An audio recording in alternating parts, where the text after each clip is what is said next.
Every cloud architect, system engineer, and IT professional uses networking every single day, often without even thinking about it. But have you ever stopped to wonder what actually happens behind the scenes when you type google.com or your favorite website into a browser and hit enter? It's not magic. It's a series of beautifully coordinated protocols working in harmony to deliver data across the globe in milliseconds. In the next few minutes, we're going to demystify that journey. We'll break down the entire process from your local device all the way to the vast expanse of the internet. You might be asking, why do I need to know this? Well, whether you're working with Azure, AWS, Kubernetes, or diving into cybersecurity and DevOps, networking is the bedrock. Without a solid grasp of these fundamentals, cloud architectures can feel like a black box.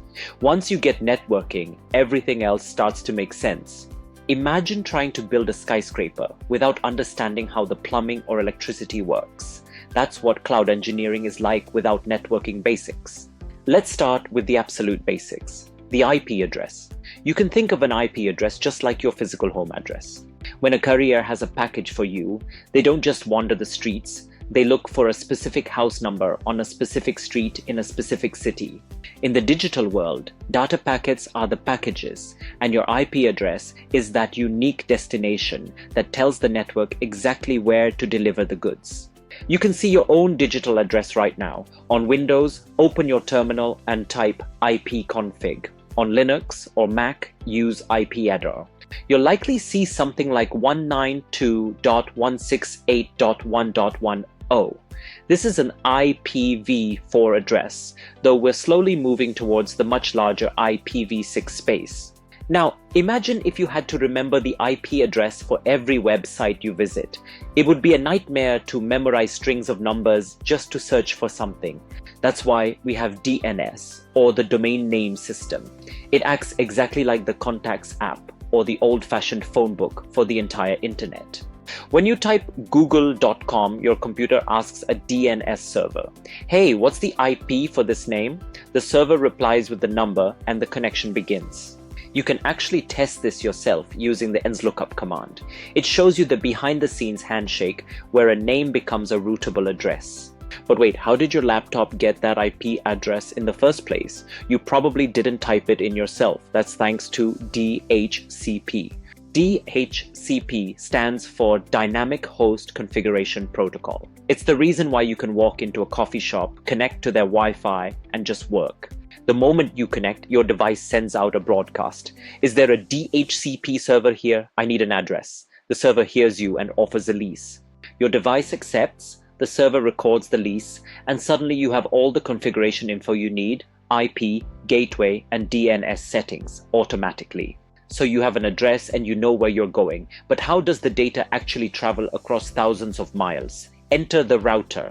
Think of a router like a sophisticated GPS for data. It doesn't know the whole path to the final destination, but it knows the next best step. Data travels in hops. Your home router sends it to your ISP, their router sends it to a regional hub, and so on until it reaches its target. Every router along the way looks at the destination IP and consults its routing table to decide which interface should I send this packet out of next. Now here's a puzzle. There are billions of devices, but the original IPv4 system only supports about 4.3 billion addresses. We've run out. How do we cope?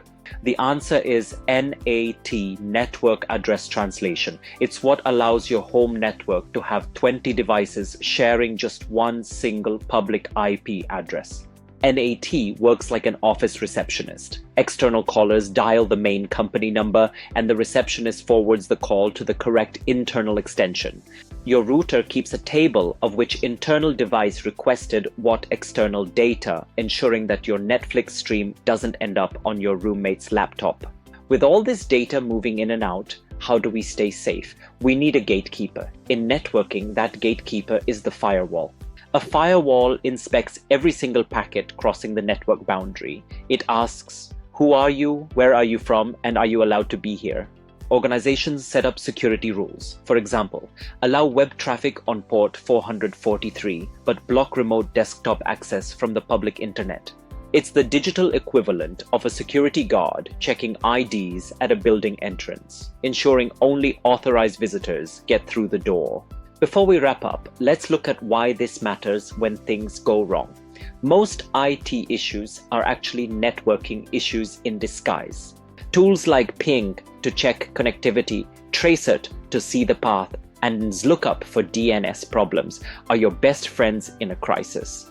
By understanding the flow, DHCP, then DNS, then routing, you can isolate exactly where the chain is breaking and fix it faster. Let's bring it all together. When you click search, a complex chain reaction occurs in the blink of an eye. First, DHCP gave your device an IP, then DNS translated google.com into a numeric address your computer can actually use. Your router then used its routing tables to map out the path, while NAT translated your private address to a public one for the journey. Finally, firewalls on both ends verified the traffic was safe and permitted, allowing the website to respond and load on your screen.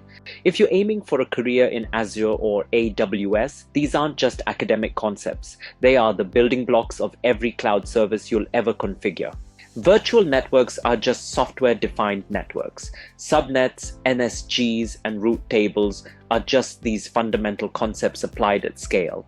Understanding this foundation is the difference between struggling with connectivity issues and architecting robust, secure enterprise systems.